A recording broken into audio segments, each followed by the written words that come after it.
Hello, Dr. Glenn, resident vet for Vet and Pet Direct, answering the question today, why do my dog's feet smell like corn chips?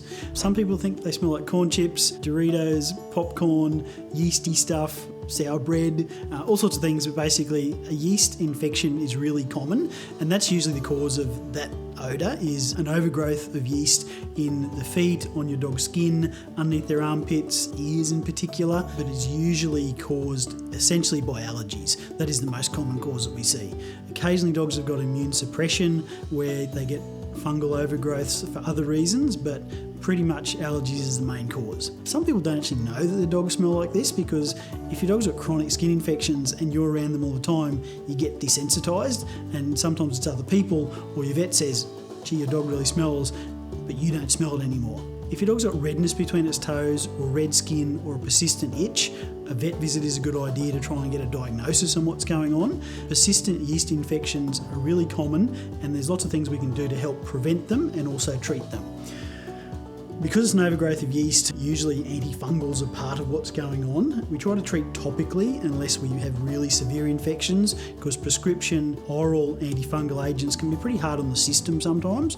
And because it's an external infection of the skin, we try and treat things topically. So shampoos like Meliseb, the Mediderm, the Sebazole, they have got specific antifungal effects, and as per directions, usually they're twice a week, every 3 or 4 days. They've got a leave-on time of 5 to 10 minutes where it's got to be left on the body before you rinse it off to have that antifungal effect.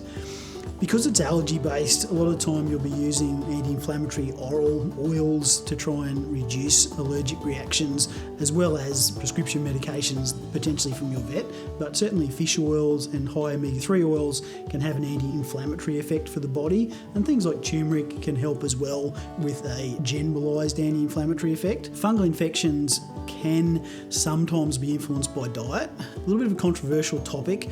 There are prescription veterinary diets that are designed to treat allergic dermatitis or make the body less inflammatory, and they've got some good scientific data behind them saying that that works. There's a fairly large growing component of the veterinary industry that sees less inflammatory, biologically appropriate, meat-based balanced diet as an aid to preventing fungal overgrowth, yeast overgrowth, because they are less inflammatory in their eyes.